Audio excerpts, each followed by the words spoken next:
오늘 우리에게 주신 하나님의 말씀은 마태복음 5장 5절 말씀입니다. 마태복음 5장 5절 말씀 한 목소리로 함께 읽겠습니다. 온유한 자는 복이 있나니 그들이 땅을 기업으로 받을 것이미요. 이는 하나님의 말씀입니다. 아멘. 여러분 혹시 이 자리에 앉아 계신 분들 중에 땅 갖고 계신 분 있어요? 아니면 땅을 갖고 싶다 있어요? 에이, 솔직해져요.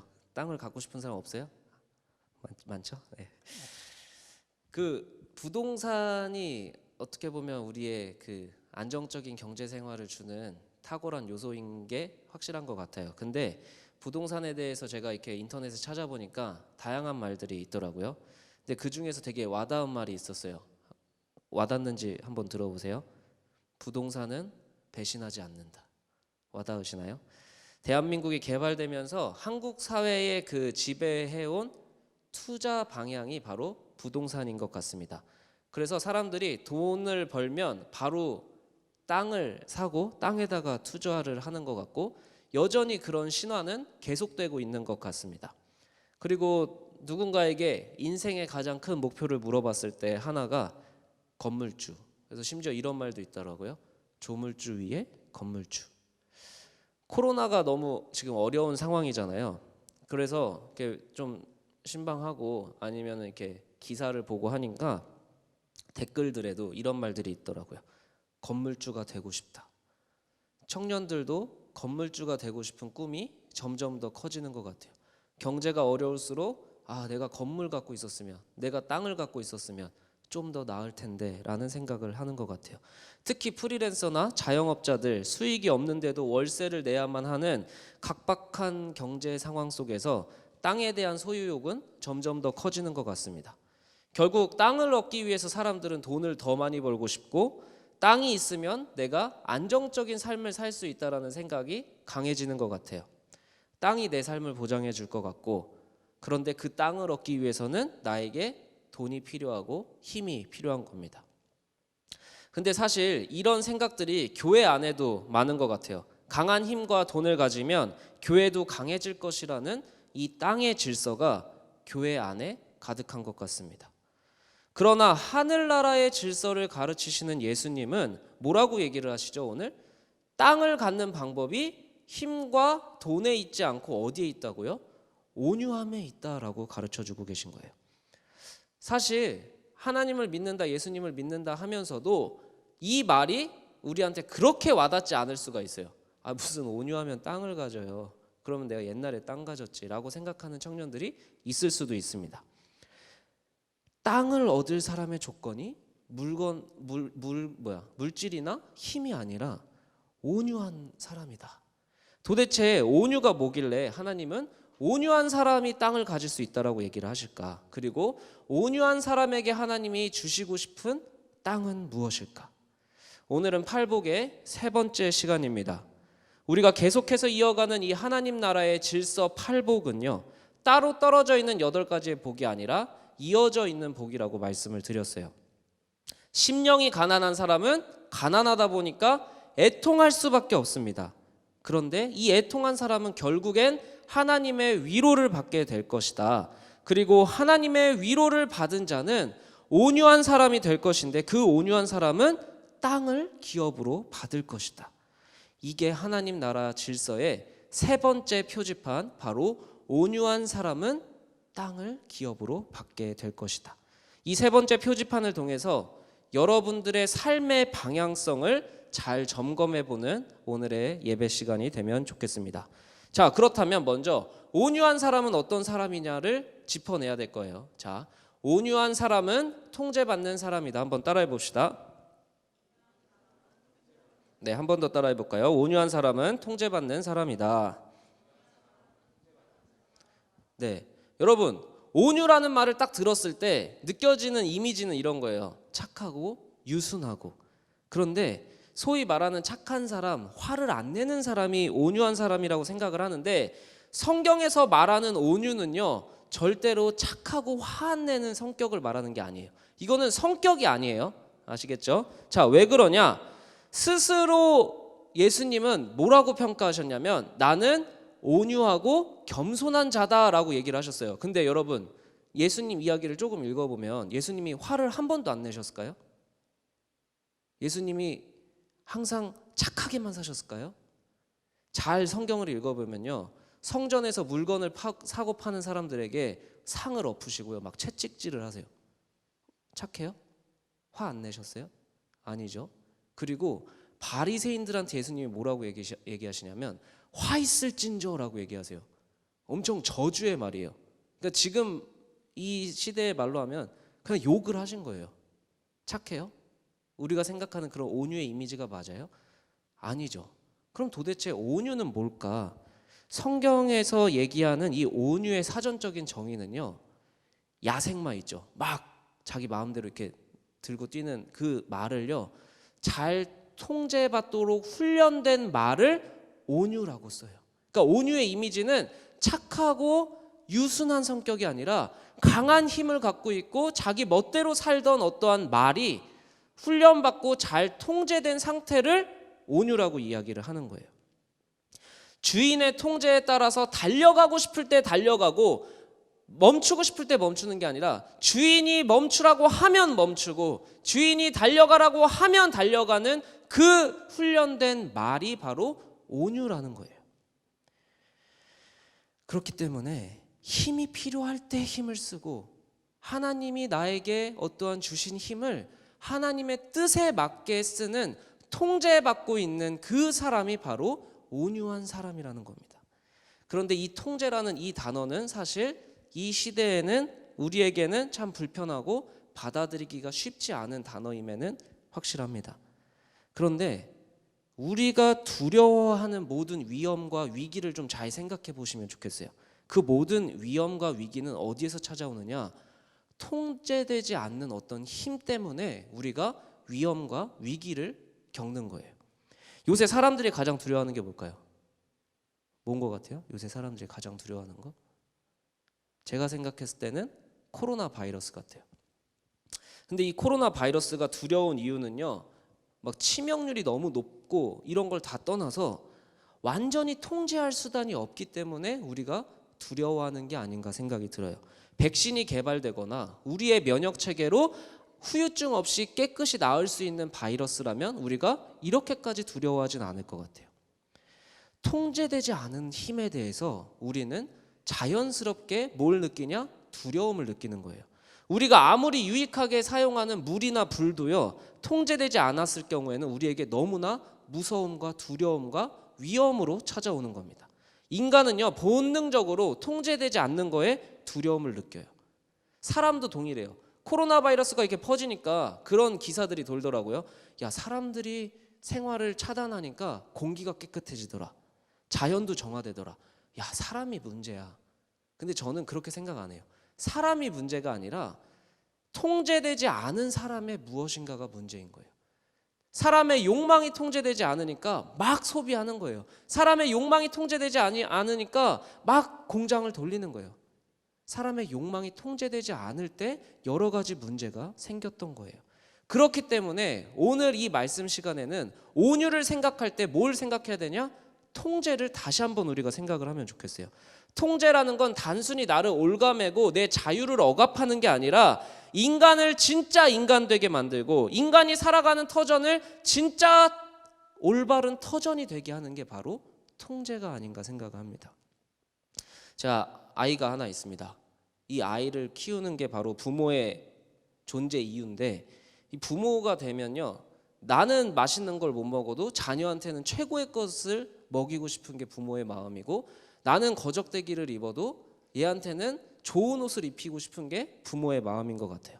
근데 좋은 것을 해주고 싶은 게 부모의 마음이지만 동시에 부모한테는 또 어떤 마음이 있냐? 얘가 좋아해도 얘한테 도움이 안 되는 건 못하게 하는 게 바로 부모의 역할인 것 같아요. 제 아들이 가장 좋아하는 게 뭐냐? 아이스크림입니다. 동전을 어디서 찾아와서 동전 들고 뛰어다니면 그걸로 뭐 할 거야? 이러면 아이스크림 사 먹을 거래요. 아이스크림을 너무 좋아해요. 저는 그거를 어떻게 해야 되죠? 통제해야 됩니다. 아이스크림 한 통을 사면 얘가 엄마보다 빨리 먹어요. 그래서 이 아이스크림을 못 먹게 하는 게 또한 부모의 역할인 거예요. 못 먹게 하면 아이는 어떻게 하죠? 뒤집어집니다. 울고 더 달라고 떼를 써요. 그렇다고 해서 주면 안 되죠.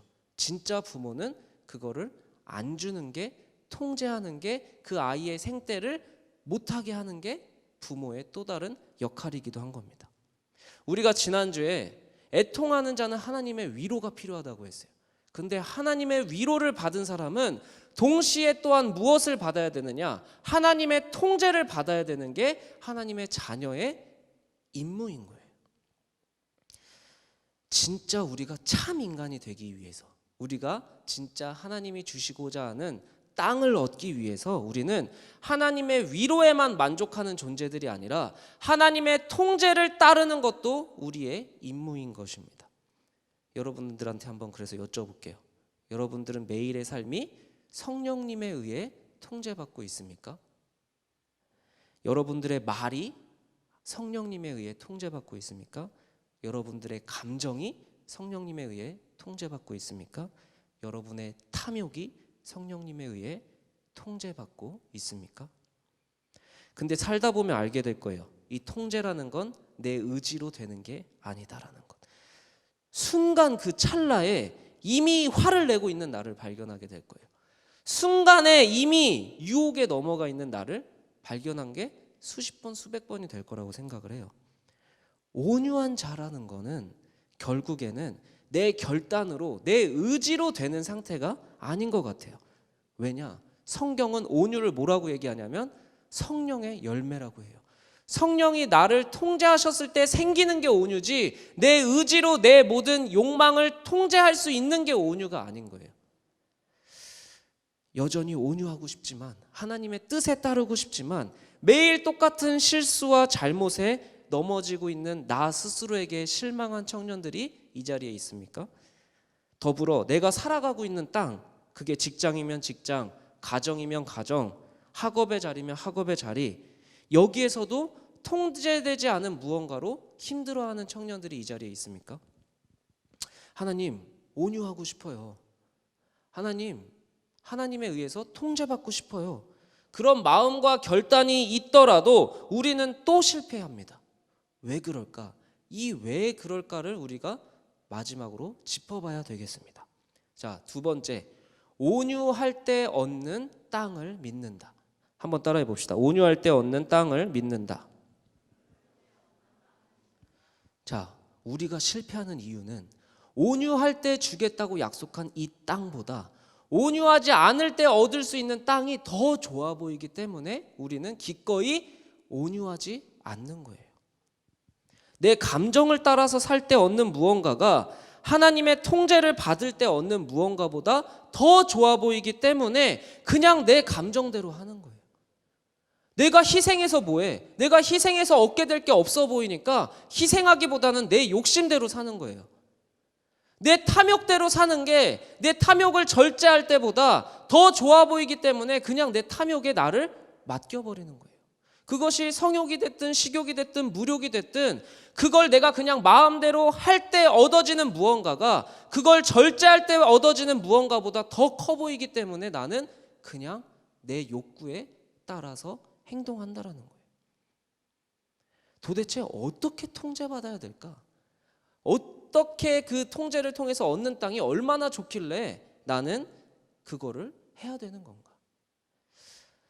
우리는 뭔가 길이 안 보일 때, 내 삶을 어떻게 살아야 되는지 잘 안 보일 때 롤모델을 찾으면 좋을 것 같아요. 그래서 제가 성경에 온유를 쳐보니까 온유의 대명사가 한 명이 나오더라고요. 그 사람의 이름은 모세예요. 왜 모세가 온유의 대명사인지 성경 말씀을 보면은 이렇게 써 있습니다. 맨 마지막 줄 같이 읽어볼게요. 아니요, 같이 읽어볼게요. 이 사람 모세는, 자, 하나, 둘, 셋. 이 사람 모세는 온유함이 지면의 모든 사람보다 더하더라. 자, 온유의 완벽한 롤모델이 성경에 있습니다. 자, 이 말을 통해서 우리가 모세의 행동을 한번 배워보자고요. 어떻게 온유할 수 있는지. 자, 모세에게는 아론과 미리암이라는 형과 누나가 있었어요. 근데 이 사람 둘이 어느 순간 모세한테 와가지고 갑자기 모세를 비방하는 거예요. 구스 여자랑 결혼을 했다고. 그러니까 이방 여자랑 결혼했다고 모세를 막 힐난하고 비난을 해요. 근데 비방하면서 뭐라고 하냐면 야 하나님이 너랑만 얘기해? 우리랑도 얘기해 이러고 비방을 한 거예요. 근데 하나님이 그 말을 듣고 갑자기 생뚱맞게 모세는 온유함이 지면의 모든 사람보다 더하더라. 모세가 온유함으로는 최고야 라는 이상한 칭찬을 하시는 거예요. 뭔가 모세가 그 미리암과 아론이 모세를 비방했을 때 어떤 행동을 했을 것 같아요. 근데 그리고 그 행동 때문에 하나님은 야 모세의 온유함은 최고야 라고 인정하셨을 것 같아요. 무슨 행동을 했을까? 좀 비슷한 내용이 뒤에 가면 나와요. 한번 그 내용을 가지고 우리가 추론을 해봅시다. 민수기 16장 1절부터 4절의 말씀인데 레위 자손의 리더 중에 고라라는 사람이 있어요. 이 사람이 250명의 패거리를 만들어가지고 모세한테 찾아와요. 그리고 모세를 거스르면서 뭐라고 얘기하냐?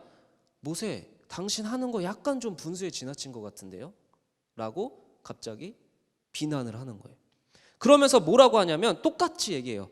하나님이 너랑만 있어? 우리한테도 있어. 왜 너만 하나님하고 있는 것 같이 교만해? 왜 너가 우리 위에 있는 거야? 하나님 우리랑도 얘기해. 너가 뭔데 우리의 리더야? 갑자기 근거 없이 비난을 하기 시작하는 거예요. 사실 미리암과 아론이 모세한테 했던 말이랑 레위 자손이 모세한테 했던 말이랑 상당히 유사하죠. 너만 잘났어? 너만 하나님 믿어? 너만 하나님 얘기 들을 수 있어? 나도 들어. 우리도 들어. 똑같이 얘기하는 거예요. 그걸 들은 모세가 어떤 행동을 하냐? 마지막에 이렇게 써 있어요. 모세가 듣고 엎드렸다가. 모세가 무슨 행동을 했다고 나오죠? 모세는 이유 없는 모욕, 이유 없는 비방, 리더로서 모든 것을 부정당하는 그 비난 앞에 바로 바닥에 엎드리는 거예요. 미리암과 아론의 비방 앞에서도 모세는 비슷한 행동을 했을 것 같아요. 비방받을 때 모세는 즉시 엎드렸던 겁니다.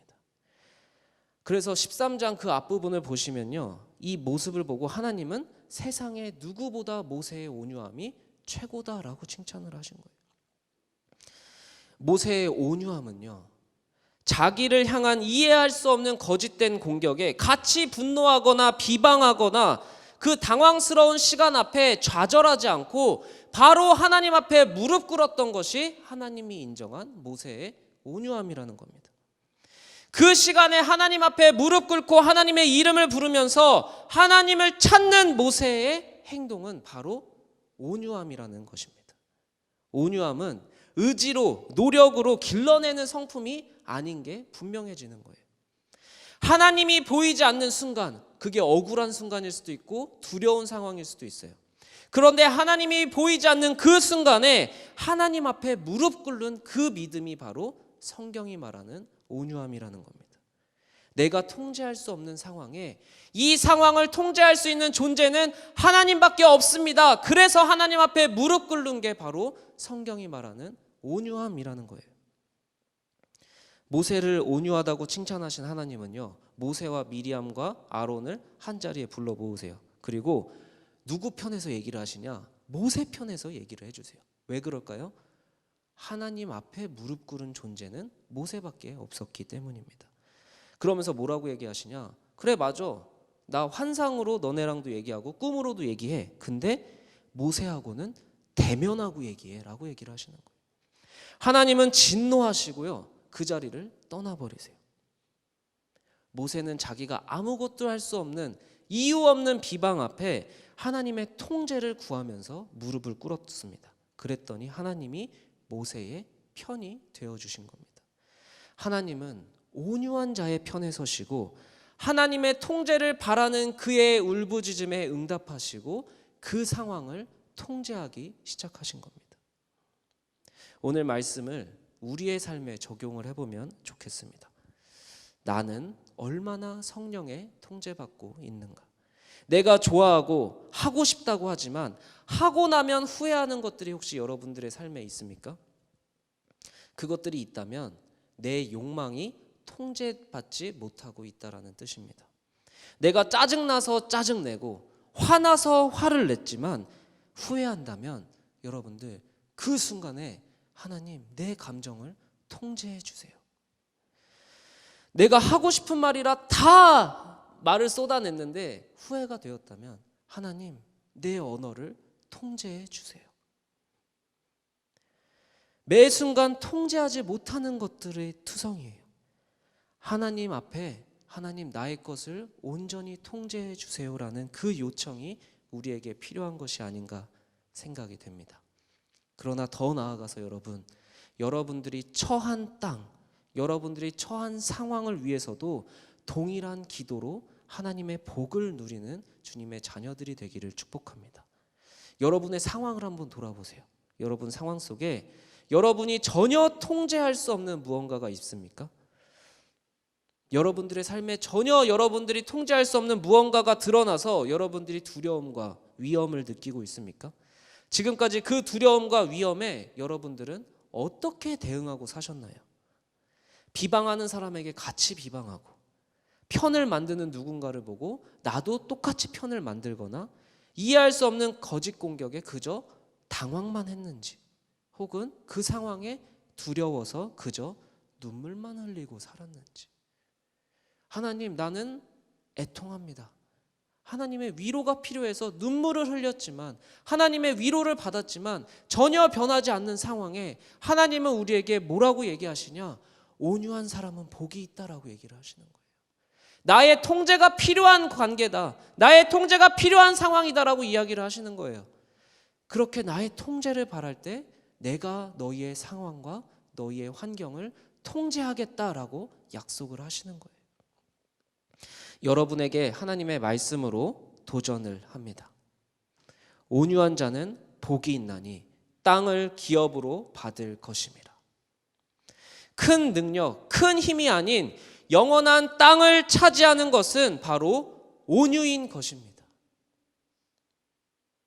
온유한 사람이 하나님의 통제를 이룰 것입니다. 우리에게 주신 가정이 가정되고, 우리에게 주신 관계가 관계되게 하는 것, 우리에게 주신 직장을 축복의 땅으로, 우리가 두려워하던 미래가 축복의 소명의 자리로 변하게 하는 능력은 바로 온유한 자에게 주시는 하나님의 축복입니다. 온유로 여러분이 처한 모든 상황이 제자리로 잡혀가는 자리, 하나님의 통제가 떠난 자리에 내가 도저히 통제할 수 없는 것들로 가득한 여러분들의 삶에 하나님, 나의 상황을 통제해 주세요라는 그 기도로 하나님이 모든 것을 제자리로 잡아가시고, 그 자리에 하나님의 통제가 임하고, 여러분들이 자리 잡고 있는 그 땅이 하나님의 통제로 말미암아 여러분들이 그곳에서 기업으로 누리는 자들이 되기를 축복합니다.